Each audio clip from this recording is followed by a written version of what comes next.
Welcome back, Anxious Gamers, to another game-filled episode. We are your hosts. I'm Chris. And I'm Josh. We're going to kick things off with a little bit of gaming news, what we are currently playing, which is Tears of the Kingdom, and our main topic, jumping back into our Tears of the Kingdom review. I've got to spend a little bit more time with the game. Josh has pretty much progressed through the game. So my times finally showed up. Uh-huh. And since launch, I have put over 100 hours into it. And I'm not sure how. Other than playing it every waking chance that I've had. That's impressive, man. I thought I was like, because I've still barely scratched the surface, you know? And I was like, oh, man, I've probably put like 10 hours in at least, and it's like you put 35 in, and I'm like, oh god, okay, I've actually just wandered around pointlessly in this game. But we will jump into that in a few minutes. So let's kick things off with some gaming news. Let's talk about this state of play that just recently happened. Ooh, yeah. Did you watch it? I watched clips. Mm-hmm. I didn't watch it live. Okay, yeah. I saw clips as well. I caught the end of it when they were kind of announcing some of the bigger games, and then obviously the Project Q, Sony's handheld remote play device. Which we brought up in an earlier episode that it was rumored. Yeah. And yeah, cloud only, handheld. I think the rumored battery life is 3 to 4 hours. Yeah. Which is right around the Switch. And I'm honestly kind of surprised by that, considering it doesn't seem to be doing any actual gameplay processing on the device. A lot of people they had mixed feelings about the state of play. A lot of the people that I follow that are Sony channels on YouTube do the grading system where you get to choose the grade that you want it to be, and a lot of people are giving it C's and D's. Yeah. And I think, in my personal opinion, I've played the PS5. I like it. I played yours. I played my friends.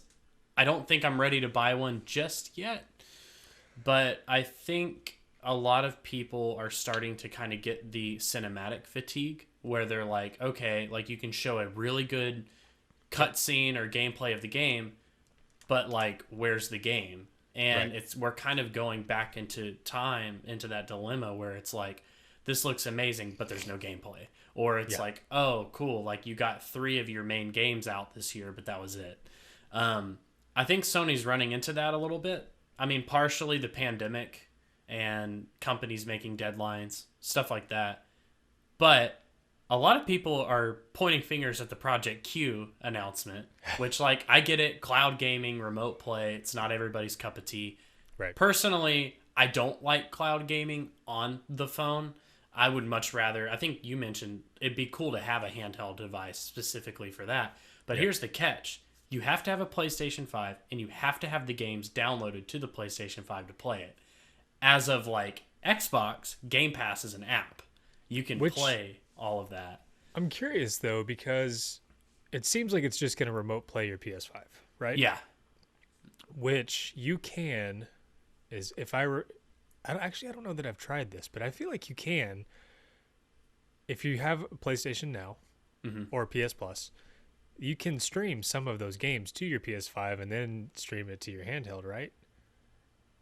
It's a double jump, so it might be a little laggy, but yeah.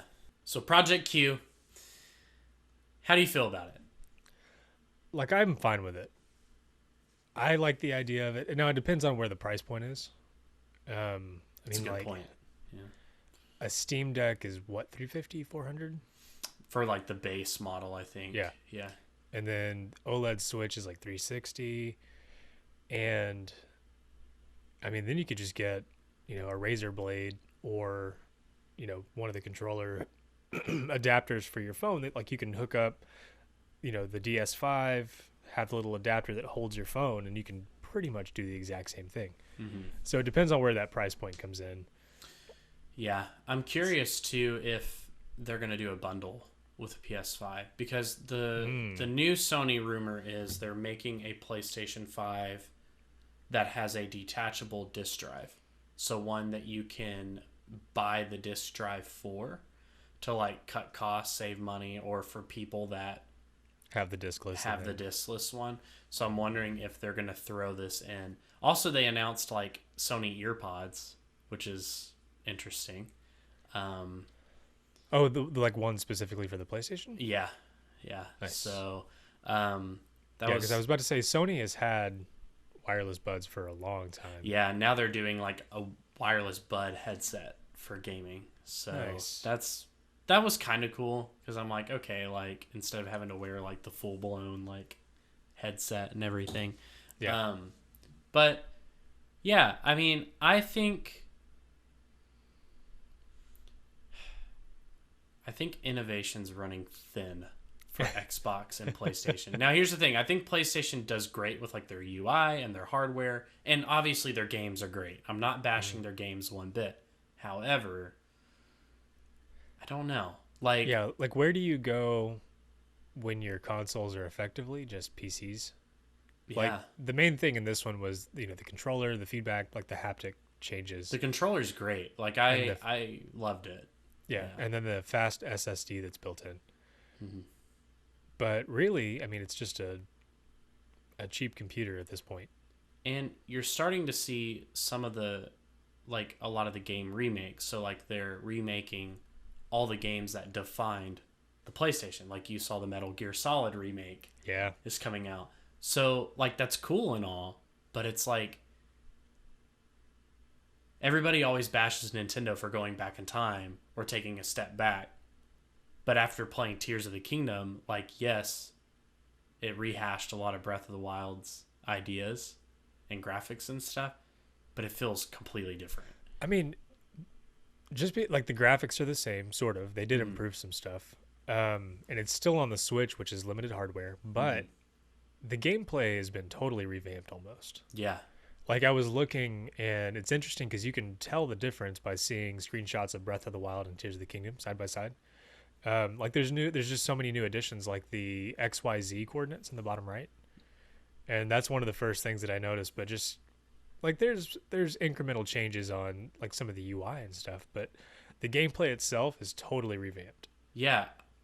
I don't feel like a similarity at all between the two games, and it's kind of crazy because at first when I got to Hyrule, I was like, oh, I'm back in Hyrule, but within 30 or 40 minutes it felt like a whole new game, and it is giving me the Majora's Mask vibe a bit, where it's like, once again, Majora's Mask is on its own planet, but Tears of the Kingdom is just like, it just feels different. I don't feel like I'm playing Breath of the Wild, which is awesome. I mean, I think that's so cool and clever and unique, and that's how they were able. It took some time and a few delays, or one delay, but like it was worth it, and they got it out quicker than a lot of these other developers are with their games that are super graphically heavy or enhanced, or have to wait for who knows, PlayStation 6, 7, no idea. Any games that were announced at this event that like caught your eye? There were several, but none that really caught my eye. Like I'm still holding out. Like big news to me would be, a new Naughty Dog game, which I did hear a rumor that they're working on Last of Us Part 3. I think Neil Druckmann had mentioned something about that, or at least he has like the story written, or it's in very early stages. But it would have to be pretty huge. I mean, Spider-Man 2, but I still haven't finished the first one or Miles Morales, because I ended up kind of burnt out on Marvel and superheroes.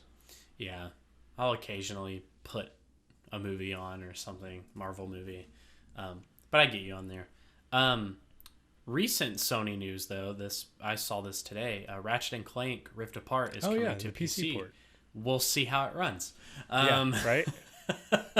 So I'm curious to see.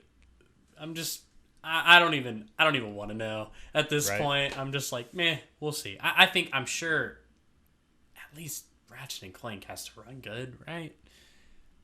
Maybe. We'll see. Because part of the whole gimmick with Ratchet and Clank were the rifts, where you could jump, between worlds, and there was no loading. It was a screens. beautiful game. I mean, it looked stellar. So they were saying that it was only possible because of the PlayStation 5 SSD. So I'm curious how that translates to open hardware. Where now you can't you can't rely on it being on an SSD, number one. Yeah. But number two, that you don't know the speed, you don't know what the GPU looks like. So I'm just curious. That's going to be a tough one to optimize for. Yeah. Well, jumping away from Sony, that's about all I had with the state of play. Anything else you'd like to add to it? Or No, not Sony-wise. cool. Possible Nintendo Direct rumors coming in. Nintendo. I thought I saw there was going to be another digital Yeah, so showcase. Nintendo usually does with E3 like a digital showcase, June, something like that. But the rumors are starting to fire. So my predictions real quick, I think this will be the direct that maybe talks about more of the GameCube rumored games, like Thousand Year Door, F-Zero. Maybe they'll mention the new Donkey Kong game, or who knows, I don't think they'll jump into Tears of the Kingdom DLC. They've been really quick with their DLC, though. Like, Xenoblade Chronicles 3 DLC came with the game when you bought the game. I don't know if it released. You guys can correct me in the comments. I don't know if it released when the game came out, but you could, already purchase it and then have it whenever. It was, one or the other. What do you think Nintendo would announce in June? I mean, I would hope that there's, the Zelda Anniversary Edition that we all wanted. During that, what was that, the 20 or the 30th anniversary? This year has just been Christmas, every day. Zelda this, Zelda that, Nintendo Directs, possible. Yeah, if this is the year of Zelda, I'm happy. Yeah, I'd be really, really happy with that, honestly, because. Yeah, sorry. Yeah, like I said, I've never played the Wind Waker HD, and so I'm just really hoping that they'll bring it to the Switch. I think I told you, it's my favorite HD remake of a game. It was so smooth on the Wii U, and definitely good. That would be my big, game, too. I hope you guys are enjoying Tears of the Kingdom, but there's more. Yeah. So those are some rumors. And final Nintendo news, because I'm a Nintendo fanboy. Aonuma is interested in making a Zelda movie with the success of the Mario movie. And he's looking into it. This one is tough because we all know how the Zelda cartoon went. Mm-hmm. And Netflix supposedly had the live action, the live action license or whatever. That never happened, and I just don't think that I've ever seen. It would have to be animated, I guess, similarly to that Majora's Mask video we talked about. Yeah, that 3D rendered, if we want to go the Pixar way or whatever, yeah, but it would. I feel like it has to be a little darker than Mario. So I'm actually, if you're watching on YouTube, I'm wearing a Jasmine Dragon Tea House Uncle Iroh Avatar Last Airbender shirt because it's one of my favorite shows. And I was thinking while I was typing up notes for the episode today about this news topic, I would love to see a Zelda movie in the Avatar style. I think it would almost have to be almost like that Western anime style. Yeah, and a lot of people argue that Avatar isn't an anime, but I think it is. I think it's just a more scaled back version. It's more like a westernized. Yeah, it's like a hybrid between anime and Western cartoon. And the humor of that show would fit perfectly with Zelda because the games are dark. Really, honestly, every Zelda game, no matter how pretty it is or cel shaded it is dark at some point. But there's so much humor with Tingle, the Koroks, Beetle. I mean, And Avatar's like that. So I was thinking, I'm like, that would be really cool. Like where Link is still silent, he doesn't say anything, but you have the characters around you that make the world alive. Yeah, I'm still curious how you have a silent protagonist. Yeah. Maybe Link is from Brooklyn, you know? Yeah. Can you imagine? Oh. Link with a American Italian accent. He doesn't even talk. He just like, he's like, He's, something I'm stupid. fighting here. Yes. Hiya. No. Yeah. Oh, that'd be Yeah. a nightmare. So I'm sure it'll be fine. But who knows? Sometimes Nintendo learns from their mistakes, and sometimes they don't. So Yeah, there's gonna be somebody. I don't know if Link's gonna say it, but somebody's going to reference. Excuse me, princess. maybe if Navi's in it or something. Yeah. Yep. But who knows? That's all the news that I had. Let's jump into what we're currently playing, and we might as well just jump into our main topic of Tears of the Kingdom. So, part 2. Yeah, we're doing it 2. again. This is all we can talk about. Yeah. So I finished the story. Okay. And I'm still playing. Like Okay. there's still a bunch of stuff that I didn't get to. Mm-hmm. Or I'm still finding things too. There's 2 things I want to know about. Mm-hmm. So, I still haven't done a dungeon. At all? I am about to be In to the 35 hours. Wind Temple. Okay. I wanted to get the Master Sword, got the double stamina. I'm almost to 10 hearts. Just Nice. leveling up because I'm sick and tired of getting one-shotted. And I've done like the heart elixirs or whatever, like getting the temporary hearts. I'm just done.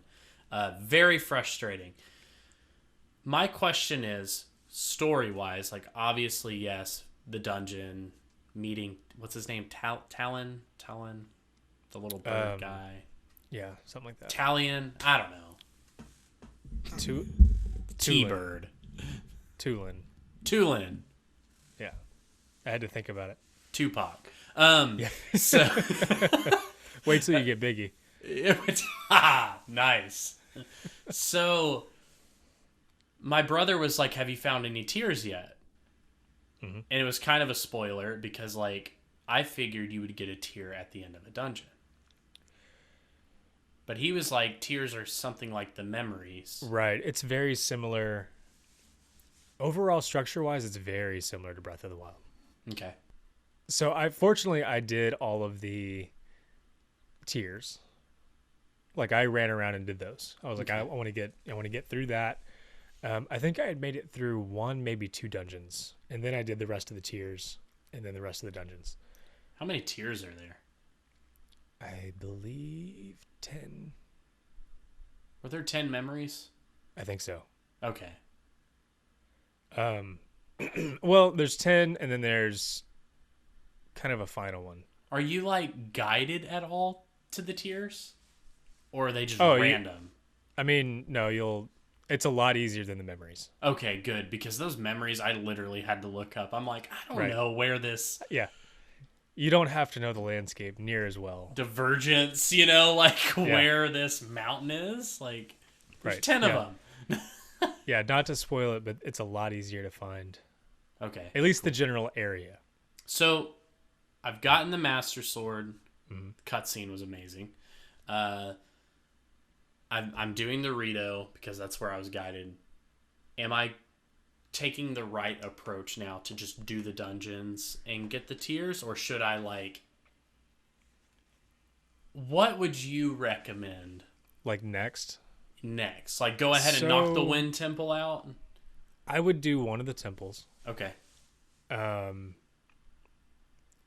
the Wind Temple was probably my least favorite. So get that one out of the way. That's the first one. But the results of doing that temple is really helpful. Okay, cool. And then I honestly I would say like if you're really wanting to get story, do the tiers. And do you know where to start that? I talked to Impa about the glyphs. Glyphs? Yeah. Yeah. So I assume I need to do that. Yep. Yeah. Go up in the hot air balloon. Okay. And then she'll tell you more. Cool. All right. But the fact that you did, because I did it the quote unquote right way, and did the tiers and then all the temples and then got the Master Sword. So it's going to be interesting, your experience of already having the Master Sword and then doing the tiers. And that's all that I'm going to say about that. Okay. That's good to know. Yeah. You don't think I'm doing a bad playthrough? No, because they did a really good job of segmenting everything. Okay. There is, if you look it up, there is a recommended order for the tiers. Yes. But I don't think it's necessary. I saw too that there was a recommended for the dungeons as well. Like you said, I guess what you get at the end of the dungeon possibly can make gameplay a little bit easier. Like Breath of the Wild, getting Rivali's Gale, that was the first thing I did. Because I was like, I didn't have enough stamina to like climb every single tower. Right. And some of them were covered in thorns and all that stuff. Now we have springs and air balloons. And... Yeah, we got springs and air balloons and caves and ascend, Right. Just fly through that. There's 17 different ways to get up to the top.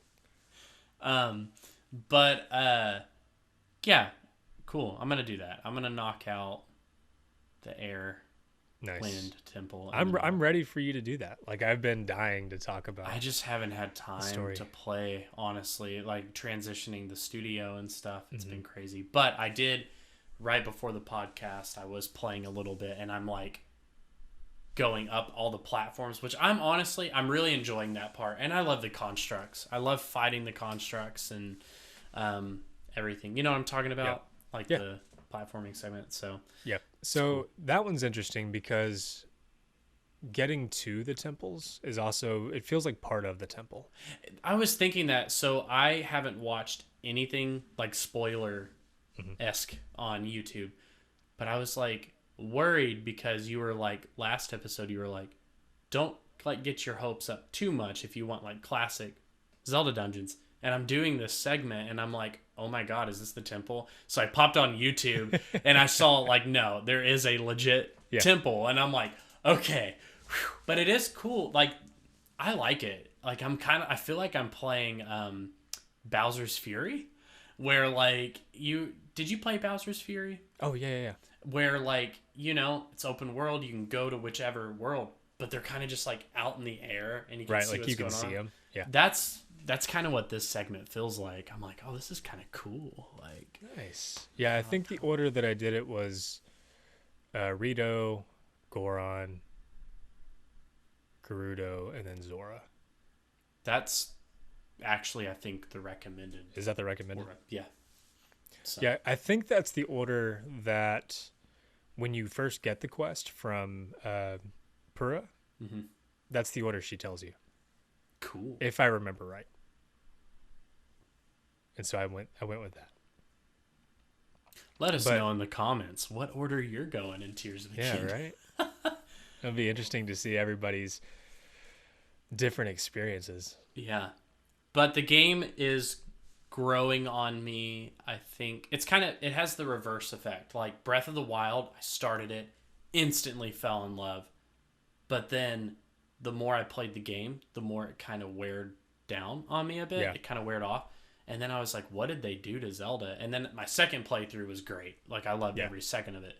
Tears of the Kingdom, just loved gets it. Better. Loved it when I started. And then I kind of like, I have some other games that I have bought on my Switch, but I haven't played yet.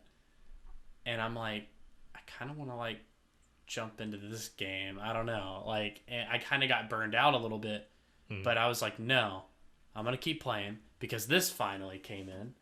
The Pro controller. So I pre-ordered it. But then my friend sent me it. So I canceled my pre-order, so I had to wait to get this one. Really cool controller. And I was like, okay, I'm going to keep playing. And I started playing it. And I just think it was a really weird start because, like, the Sky Island felt great. I was like, this is new. This is different. I'm loving it. Got to Hyrule, kind of felt the blandness, which it seems like a lot of people felt that. But then I was like, I felt like I was rushing myself. Like with the Sky Islands, I did everything. I did all the shrines up there. Kind of have to. Right. Found like the secret chests and stuff like that. I just felt overwhelmed with the duplication glitches, which are no longer there anymore, which I'm kind of PO'd about. Oh, did you wait? You updated?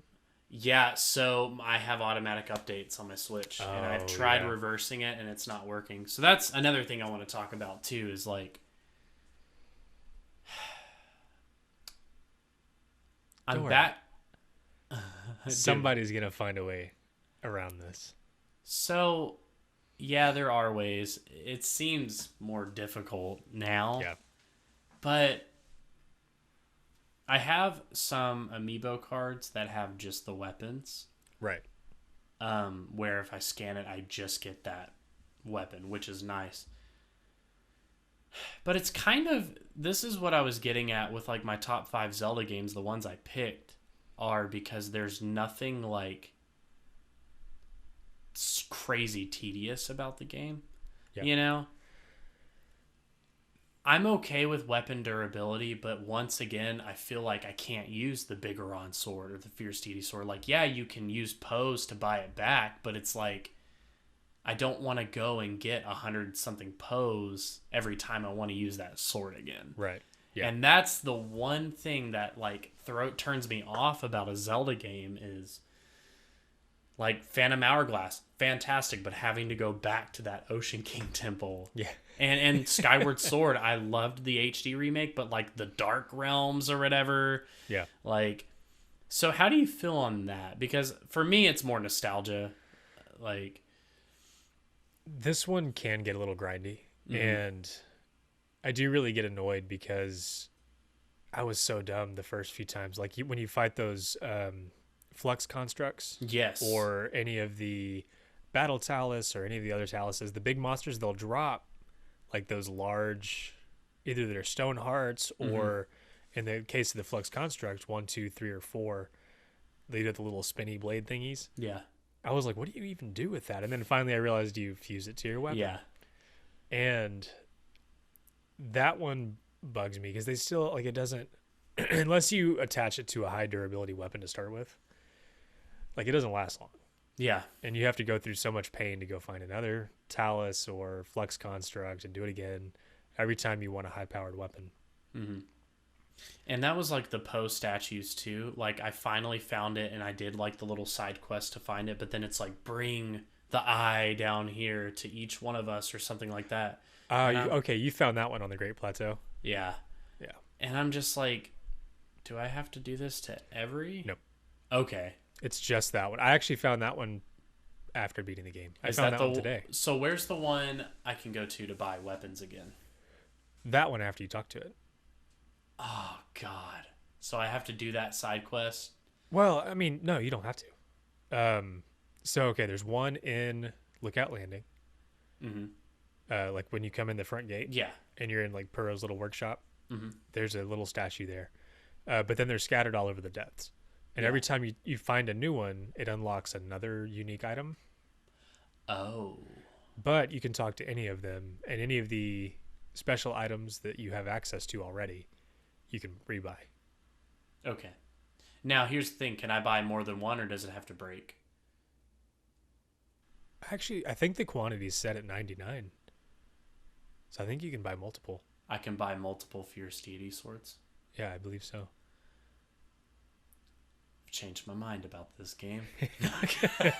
It can get a little grindy though, but there's certain areas that I believe there's these like they're called like grand pose or something like that. I think I found several of those. Like honestly, getting the pose isn't the hard part. Right.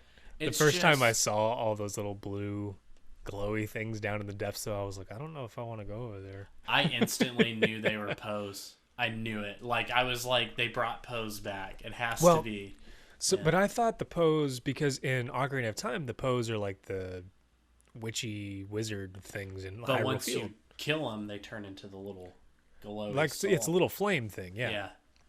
But I thought those were the Pose in the overworld that you find jumping around on the air that shoot like magic at you. Oh. Yeah, and Twilight Princess had Pose as well. But they were orbs. You would like attack them and rip the orb off their chest as Wolf Link, because you couldn't see them as Adult Link. So, I have a question for you. Mm-hmm. Do you think you'll ever play Breath of the Wild again? I think so. You think so? Yeah. The reason why is I feel like Breath of the Wild, now that I think about it, it's a little bit more straightforward. It's like, and I like the story in both. I like both games, honestly. Like, everybody's like, oh, which one do you like more? Which one will you replay again? I think I would replay Breath of the Wild again, just because, like, I genuinely liked the Divine Beasts. I probably wouldn't do all the shrines again. I probably wouldn't do Trial of the Sword again. That was brutal. But I would definitely, like, my approach would be like, get the Master Sword, get enough stamina, get enough hearts, go to the Divine Beasts, beat the game, like, just to do it. But already I want to play Tears of the Kingdom more, because I really like the caves. I love the caves and the wells. Like, those parts make me feel like I'm playing Skyrim, where it's like, oh, dude, like, every time I see those little blue bunnies, I'm like, ooh, what's over there? Yeah, or the whatever frog people things, and so I would say I'd probably replay Tears of the Kingdom again over going back to playing Breath of the Wild. Okay. I do miss the bombs in Breath of the Wild, yeah. And I do miss the stasis, because I've been getting better with the rewind feature, but it's not my favorite. I would say Ascend is probably my favorite. I've really liked having that. It's so handy. And I finally got the hang of auto build. Auto build was tricky. Like, once you realize that it's going to cost you Zonite unless you pull the parts out beforehand.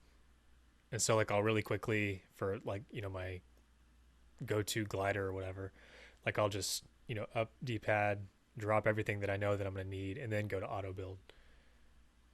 And then it'll just use those parts instead of using up all my precious Zonite. Yeah.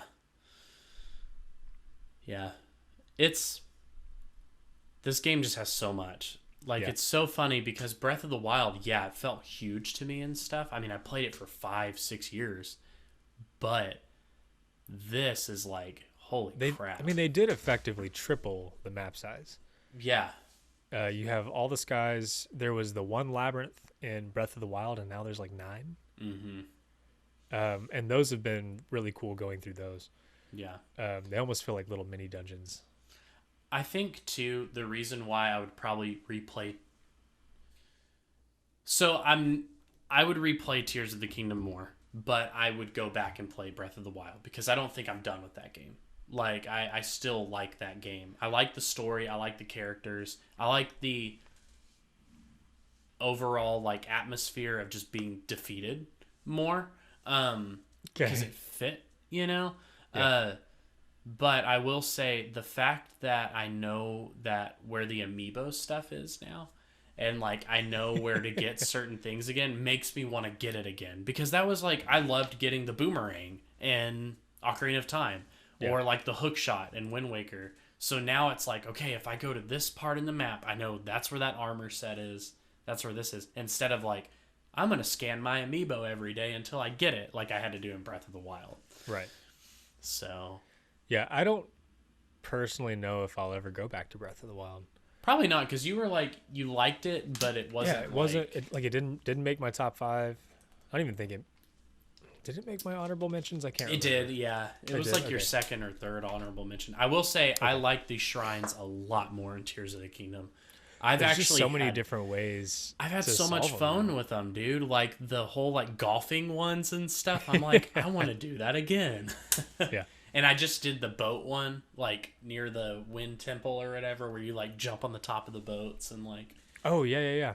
Yeah, that one was a lot of fun. So. There's one with a car called Cruise and Blast. Like, it's called like Dare to Jump or something like that. Oh God. And yeah, basically you build a car and it's like a whole full on racetrack in there. It's just a lot of fun. I can't wait to get to that. Yeah. Yeah. I'm getting all giddy. Right. Yeah, the next thing that I'll say is, having finished the story, far stronger story than Breath of the Wild had. More emotional, a little darker, and Matt Mercer as Ganondorf is just like... Matt Mercer just in general is awesome. Like when he voiced Leon in Resident Evil 6, like I was like, dang, he just needs to be Leon like forever. Like, yeah. So that's cool. I'm excited about that. That's the final battles are just so cool. That's good because So I felt cool. like the final battle with Calamity Ganon. It was a lot of, especially if you had the Divine Beast like taking down most of his health. It was just like hit him, run away, hit him, run away, hit him, run away. It just didn't feel as iconic. Like, you know, you did all this stuff. You got the memories, you did the Divine Beast, you got the Master Sword, did shrines, and then it's like, here's a creepy version of Mega Man with arm blaster. You know? Yeah. I did like the Guardians. I really do. Like, I kind of miss them a little bit. I loved cutting the legs off the spider ones, you know? Yeah. And everything. But, yeah, I guess the closest thing to a Guardians we have now are the Flux constructs. yeah. Which And those you can things are always, you cool. know where they are, yeah. Yeah. But yeah, it was a lot more cinematic than Breath of the Wild was. I Like, could it tell was just from the very- beginning of the game. It was like, whoa. Like being in the depths or under Hyrule Castle or whatever, and like that Ganondorf encounter. Yep. That really made me like, it creeped me out kind of. I was like, holy crap, this is crazy. So there was an interesting thing. Have you followed the statues anymore in the depths? No. Okay. So it's kind of an optional thing, because I figured it out without that side adventure, I guess. But don't skip that part. Okay. It makes it a lot more fun. Good to know. So once you get to the point where you'll know what I'm talking about, you're looking for a specific place. You can find the place, and it's kind of obvious where the place is. Although finding the place by accident the first time was also pretty cool. There's been a lot of things that I found by accident. What was the first thing?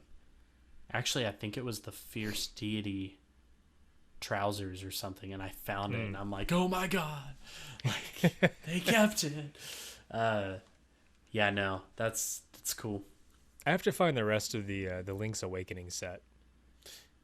I think I only have the pants and the sword. Does he look shorter when you put it on? I don't know, because like I said, I've only got the pants and the sword. Okay. There's another part that looked like it find the scaled mask. his body down. Yeah. I think it's just that the head of the mask is so big. Huge. Yeah. Yeah. There also is. Here's another thing I want to bring up. Have you done any of the Colosseums in the depths? No. Okay. I won't say too much about those, but it is like a little mini challenge gauntlet thing. Okay. But there's a specific Colosseum in the depths that has a fantastic reward, and it's one of the hardest things in the game. Is that a Gleeok? It's no. Okay. It's not what was it, Trial of the Sword difficult? Okay. That sucked. I don't ever want to do that again. That was like the whole like getting the Fierce Deity mask and Majora's Mask BS. Yep. But I went in a little bit unprepared, and I was afraid to leave in case it like reset progress or something, but it was so worth it. I died 15, 20 times. Honestly, Tears of the Kingdom for me reminds me a lot of Elden Ring. I think there was potentially some influence there.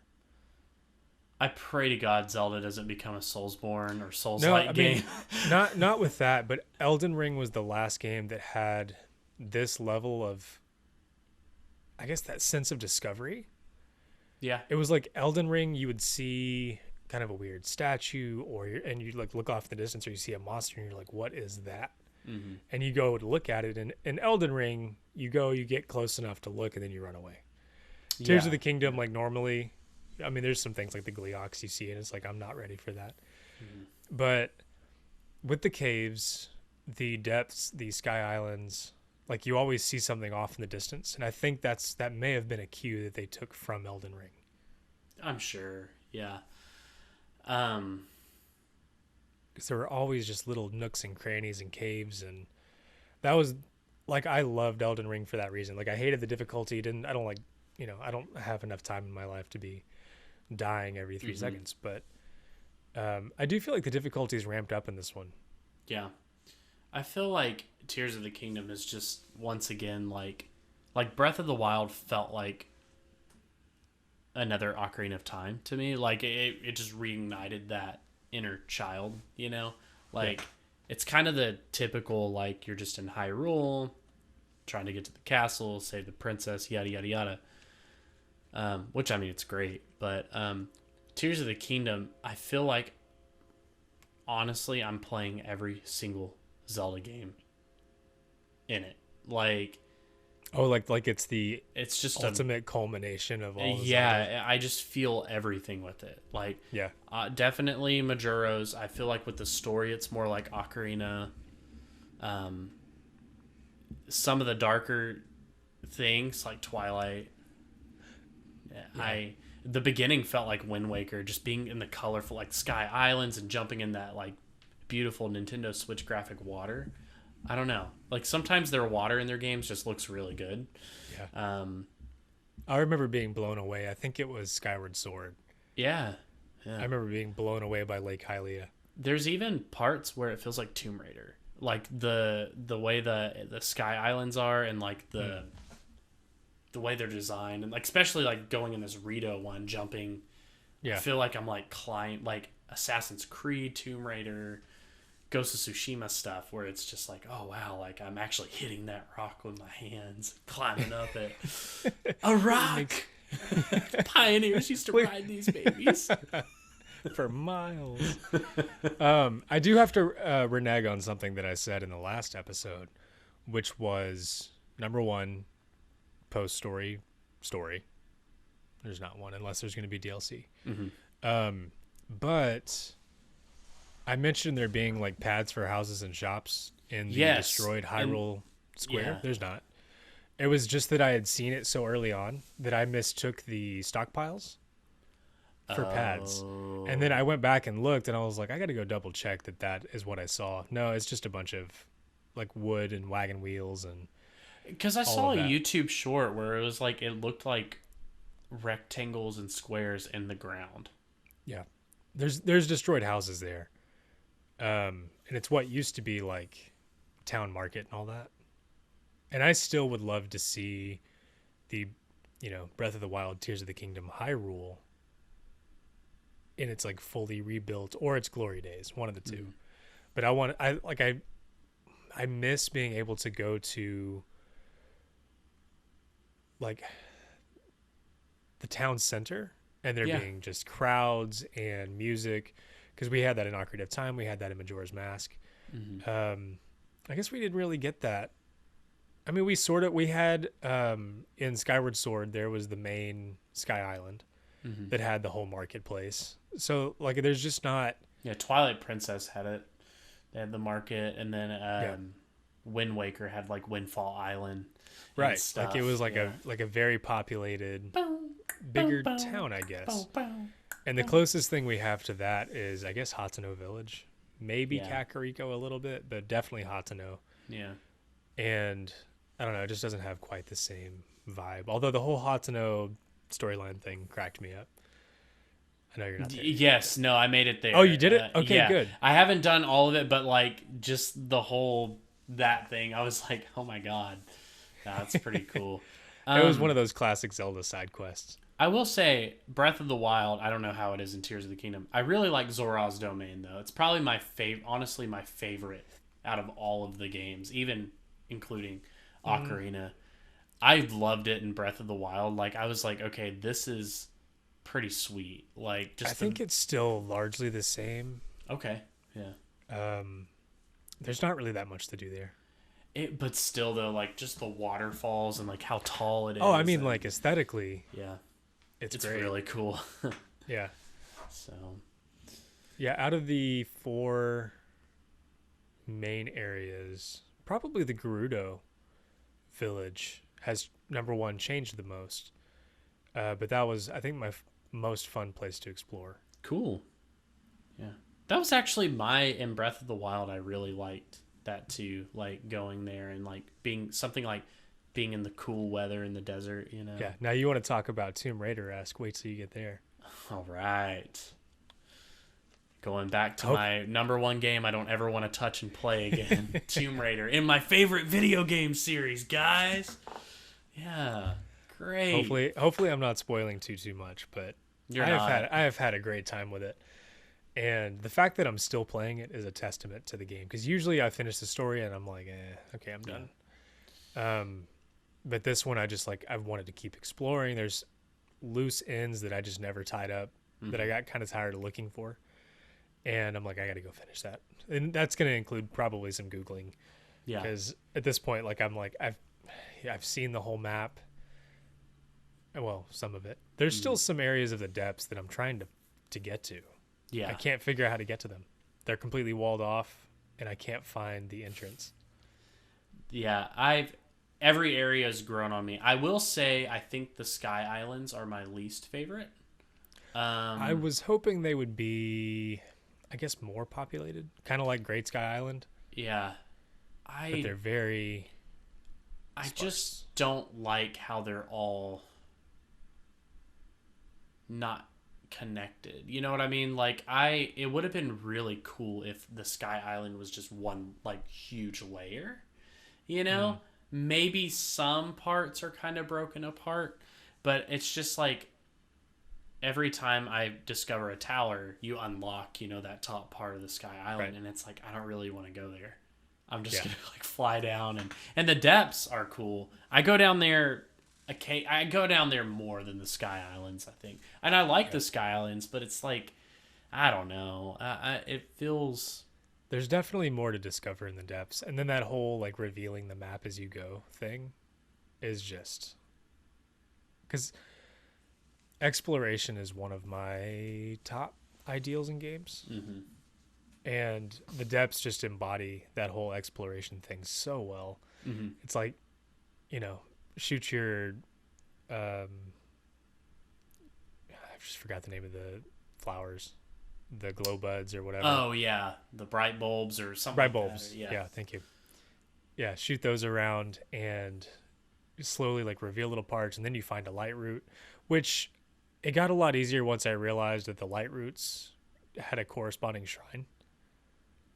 And so I would, if you on your go to your map and then D-pad up to look at the overworld and where you have shrines, and then if you leave it there, your mini map will change to the overworld while you're still in the depths. And so then you can see roads, you can see, because there are no depths where there is water in the overworld, so you can always tell where walls are going to be. And then shrines are, most of the shrines are going to have a light route down below. And so you can probably find like how to get to the closest light route. And it made it a lot faster to like reveal things. So that's my tip of the day. Yeah, I saw some people make posts about that, but I haven't looked into it. So it was great to hear that. It's really helpful. Now and say the it other closer thing to the mic. No, I'm kidding. The other thing that I found Go out, to the light route. and this was actually a tip. I don't remember from who. But they said that there are usually near populated areas of the overworld. That's usually where you're going to find something interesting in the depths. Okay. So I thought that was an interesting tip. I didn't notice that, like, playing it, but one of the NPCs in the game mentions it. So they made a guidebook for it, for Tears of the Kingdom. I thought about buying it. Like the official strategy guide or whatever? Yeah, and I think it was another company that did it, but it's like a hardcover. I think it's like $40. But I legit thought about getting it and reading it because I felt the same way with like Twilight Princess, where it was like Twilight Princess was huge at the time, and it's like, man, this is like way too much. But I've done better about like going in and just experiencing the game. But I've legit thought about getting the strategy guide and just being like reading it, like casual reading, just learning everything about the game. That's your coffee table book or your bathroom book. I'm gonna read it to Jenny before bed. Like, hey, baby, like, we're gonna read "Creating a Champion." Nice. Yeah. Speaking of almost buying things, do you know how close I came to buying the Zelda OLED? I know you were saying last week you were tempted to get it. I was at Target last week, and they had one of them there. Mm-hmm. I was looking for more amiibos because I always said I was never going to get into it. Yeah, but I have a few now. What'd you get? Which ones did you get? Well, so I ordered because they had it at Target the first time that I went. They did not have it this time, so I did order the Majora's Mask one. Sweet. Yeah. Because some of those I'm like, okay, I'll get. I don't normally take them out of the package. I leave them there, and then I have the NFC writer. Yeah. And so I'll use my phone and write amiibos to the NFC cards, and I'll stick them on a piece of printed out paper so I know what's what. Nice. But I was so close, and I was like, can I justify dropping $360 right now for this? Like, I was just about to beat Tears of the Kingdom. I called my wife and I was like, you're gonna have to talk me out of this one. Yeah. And she told me what I needed to hear, and I didn't like it. So I did not buy it. Yeah, I mean, I think, like, for me, it was, we had one Switch. It was the OG. Mm-hmm. And me and Jess were starting to get to a point where it was like, oh, we have to have 2 copies of the game. Yeah. And, and, like, some of them were 2-player, like Animal Crossing, but it wasn't the same, and so I was like, I'm going to get another Switch. So I was going to get, like, the red box one with the better battery life, but I just waited, and then the OLED came out with Metroid Dread, and I was like, okay, I'm definitely getting that. And that's also where I'm at, because there's the rumors of Switch 2, at least announcing at the end of this year. Yeah, possibly. Yeah, I would probably kick myself if I purchased the OLED now, and then at the end of this year, they're like, hey, here's newer, better, faster, stronger. But, I think what's cool, though, is, and I mean, I know, yes, like 300, 350, whatever, is money, right? Like, it's money. But it's not like a $500 PS5. Like, right. I've thought about getting a PS5, but there's rumors of this discless one, or there's already rumors of the slim model. The Pro and it's version. like, I'm going to buy this, and then they're going to make like a Pro version. Yeah. So I agree with what your wife said. However, I don't like it, though. However, that screen is nice. I know, and the kickstand. The kickstand. No, it's a good system. I mean, like, I felt that way a lot with a lot of the Zelda stuff. Like, I'm kind of kicking myself. I'm like, man, I wish I would have got, like, the collector's edition. But it's like, other than the art book, I don't need any of the other stuff. Yes. So. And she did say, though, she's like, well, we do need another Pro controller because we have 3, I believe. Mm-hmm. She's like, it would be nice for, player 4 not to have to use the Joy-Cons. And I was like, okay, well, I'll order the Tears of the Kingdom controller then. Did you order it? Not yet.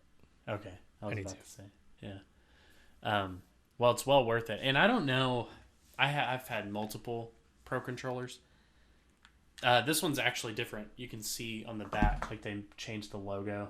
They actually did like the Switch logo and stuff. Yeah. Some people were reporting drift with this controller. I did have to recalibrate. Yeah, I did have to recalibrate it, but it's worked fine. The analog sticks feel a lot smoother on this one. Okay. I like it. Yeah. So, yes, I do think Switch 2 will be announced this year, but I think it'll be like winter.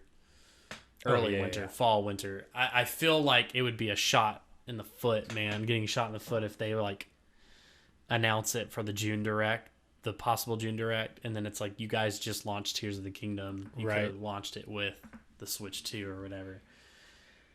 That being said, we kind of touched base on this last week. We'll wrap it up here soon, but about like what we would like to see for Zelda next. Mm-hmm. What would you not like to see for Zelda next? Do you mean DLC wise or game wise? Both.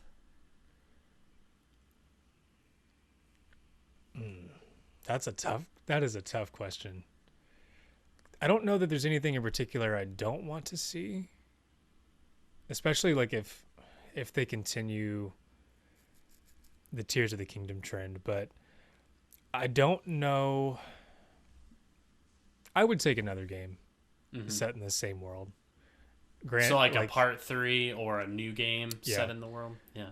Especially if somehow, like I said, everything is rebuilt. Mm-hmm. I want to see like fresh and happy and I don't know, some new threat to the... Although it would be interesting for there to be a different Link and different Zelda set way in the future in the same landscape. Yeah.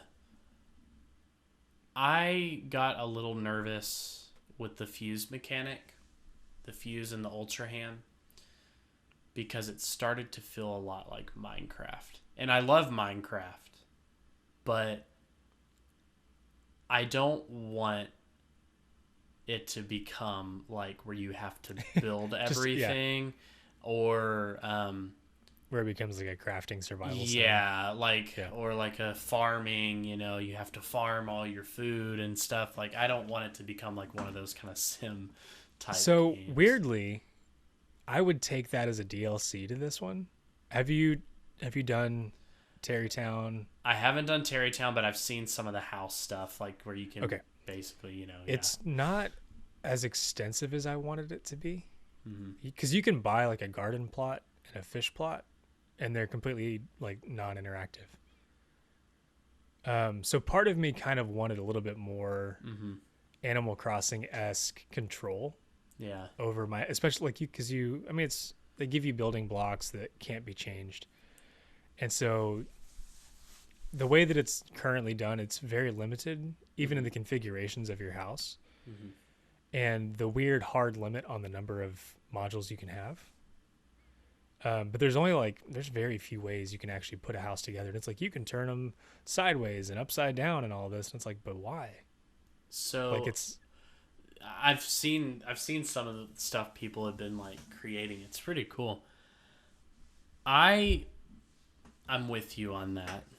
Like that would be cool, but at the same time, I'm kind of like nervous. Like, okay, like, are they gonna just make like a sandbox Zelda game where it's like you just wake up and then you go and there's like no story, no nothing. You have to build your house. I can't see that happening.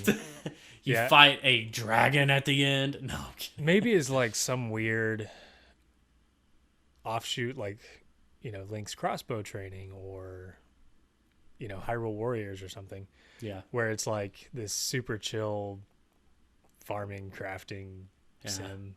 Dude, Hyrule Warriors is totally worth it though. Both of them are very good. I need to pick those up. They're a lot of fun. I think DLC wise, there's a few things. I think it'd be really cool if they implemented fishing again. Like I know you can. I actually was just thinking that. Like actually, you get like maybe like your Ultra Hand can become like a fishing rod or something. I think how we got like the Master Cycle or whatever.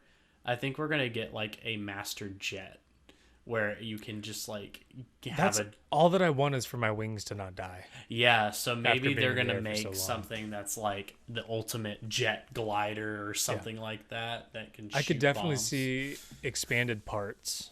Like Yeah. they're going to keep adding some parts. I would love for there to be multi-stage vehicles and to raise the limit on the number of parts you can attach at one time, because I think it's 21 right now. Yeah, yeah. So that's maybe for they'll do something Anything in big. the game, including the house. Yeah. Maybe they'll do something big like that for sure. And then I'm curious story-wise what they would add, because Breath of the Wild had 2 DLC packs and then you got more story with it. So Yeah. maybe it'll hint at a third game, or I could definitely see there's only room for more story. I mean, if you're extending main story, there's only room for more story afterwards. Mm-hmm. And I'm not sure how that works, because it obviously, like, once you beat the game, it returns you to your save right before you did, final stuff. Yeah. Which Breath of the Wild did that. Well, really, every Zelda does that. So I don't think there could be post story, even though I want there to be. Mm-hmm. So it would have to be, I don't know, maybe something where you can play during maybe the Zonai era. Yeah. I'm not sure. And then I'm going to call it. This is my high hope wish for DLC. A blacksmith. Ooh, like a spot to repair weapons. Because I feel like Nintendo had to have seen what the duplication glitches were doing. And that's been, in all honesty, the number one complaint with Breath of the Wild and Tears of the Kingdom. And I get it, you can fuse, all of that. But I would be more motivated to collect Poes or to find resources to rebuild my weapons. Mm-hmm. Or something, or just straight up pay for it. Yeah, or just straight along with some resources, like you need, certain gems or something. Mm-hmm. Because like the Poe thing is okay, I get it. I can go to the depths, I can get it, but it's like I don't know, like just having a blacksmith would be kind of cool, because then it's like, oh, your weapon's semi broken, go ahead and do it. Like you had to repair the knife in the Resident Evil 4 remake. And then eventually, it just made it 100% durable. So maybe after X amount of rubies or whatever, you can have the ultimate Fierce Deity sword. I'm going to jump topics real quick, but do you know what the next thing that I want to do is? And I don't know that I've seen anybody do this. Maybe they have. I want to build something and fly from one edge of the map to the other continuously. You should do that tonight. And you should go to Target and get that Switch up. don't tempt me. This is the mental health segment of Do Not Fall for Temptation. Your wife is going to get a call from my wife. It was Chris. He made me do it. He threatened me. No, I think I am going to order the Pro Controller at least, though. Yeah, I've seen some crazy things. Like, there is I'm going to plug this subreddit real quick. It's called Hyrule Engineering. Okay, that's cool. And it's on Reddit, and it's just a bunch of crazy machines that people have come up with. But I saw the coolest thing.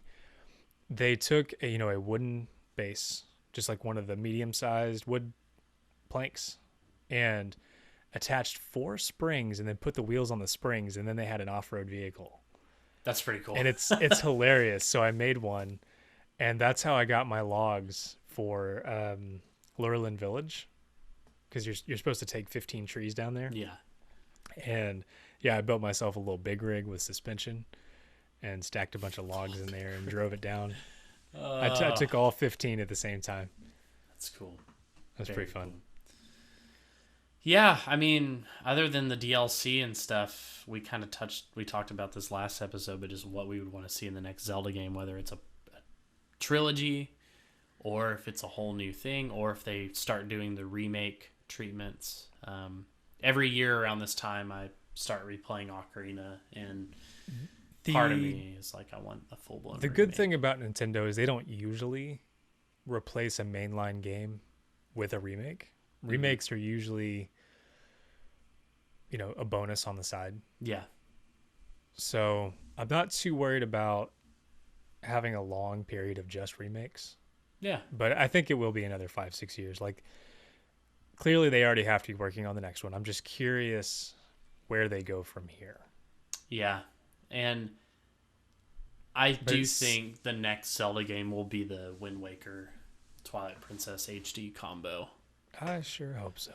I have a feeling it has to be that. Because they're doing all the GameCube games. I believe that gets us almost the full collection on the Switch. Almost all of the main line Yeah. Zelda games. Technically that would be all the main line. All the other ones are like Phantom Hourglass, Spirit, Yeah. Link Between Worlds. So I'm curious if they're going to reveal some sort of DS emulation. Because we're up to Advance, and the next thing would be DS. Unless Nintendo does... Well, we're up to Advance, but we need GameCube. I don't know that they're going to be emulating GameCube, though. Well, I think they GameCube just goes cracked a little down too far on Steam for the Dolphin emulation. Yeah. Which would... They're also mad at people streaming Tears of the Kingdom, so... And I get that, but I'm wondering, like, Dolphin was Wii and GameCube, right? Mm. So yeah. I'm like, okay, maybe that's coming next. And I hope that they don't do, like, here's Wind Waker and Twilight Princess. GameCube version. Wii version. Right? Yeah, give us the HD versions, please. Yeah, give us the good ones. Like, you could have easily ported over Ocarina of Time 3DS and Majora's Mask 3DS. Just saying. Yeah. Like, but we'll see. We can speculate. I was funny going back and listening to all of our theories, though, on what would happen in Tears of the Kingdom, and none of that happened. Absolutely none of it. Yeah. There was no... Ganondorf was, cut and dry, black and white evil the whole time. There was no, I really thought that tapestry was going to play a part in this. Let me ask you this. Where do you think Tears of the Kingdom falls in the Zelda timeline? So... Because the beginning, the Sage of Light, is from technically Ocarina of Time. Yeah. So, and Aonuma, I can't remember if he said it's its own timeline or if it's its own timeline branched off from Ocarina. Yeah, well, that was in one of the episodes we had gone and looked up what he had said. Mm-hmm. And it was basically that he was like, don't think too hard about it. This doesn't exist in any timeline. But it sure seems like they're tying it in with this one. There's just too many references. And it talks about, like, when you get all of the amiibo, the special gear, it's like there was a legendary warrior that wore these. And so it almost seems like it has to be toward the end somehow. Yeah. If those are part of the story, like the descriptions for those items. But they're in the game. They're not just fun things you get through an amiibo. They're part of the storylines. Mm-hmm. And so that is interesting to me. Especially one of the items that you get for doing that stupidly difficult Coliseum. I'm really curious. I want to look at the timeline real quick and just see, because I kind of had a theory where it might fall. I mean, Skyward Sword would make sense like afterwards, because you create the Master Sword, you seal Demise, which is Ganon, Yeah. So, well, basically it'd be Breath of the Wild, then Tears of the Kingdom after that, right? But I don't know. It's weird. Maybe they're starting a whole new separate timeline here. Maybe. And it goes to space. So we got to go to space. Yeah. But I'm sure it's a Zelda Galaxy. We'll get another book. 40 years of Zelda. I'll buy them all. So. Right. Well, I think that wraps up our episode tonight. And next week, we'll be back to our regularly scheduled programming. Yeah. I might talk a little bit about Tears of the Kingdom because I'm still so far behind. But we talked about Resident Evil 4 for like 2 months. Yeah. There'll definitely be glimpses of this, but I'll try to play, some other games and check out some news, and we'll get back to our non-Tears of the Kingdom topics for the most part. Yeah. But I still want to hint at this. We talked about a potential another giveaway. Yes, yeah. Zelda related. We would love to do a giveaway. And on top of that, be sure to leave us a comment about what you are enjoying most about Tears of the Kingdom. Comment about what we talk about, because we love hearing what you guys have to say. We read them all, good or bad. Yes. Sometimes. All right, check us out every Thursday on YouTube, Spotify, and Apple Podcast. And remember, it is dangerous to go alone. See ya.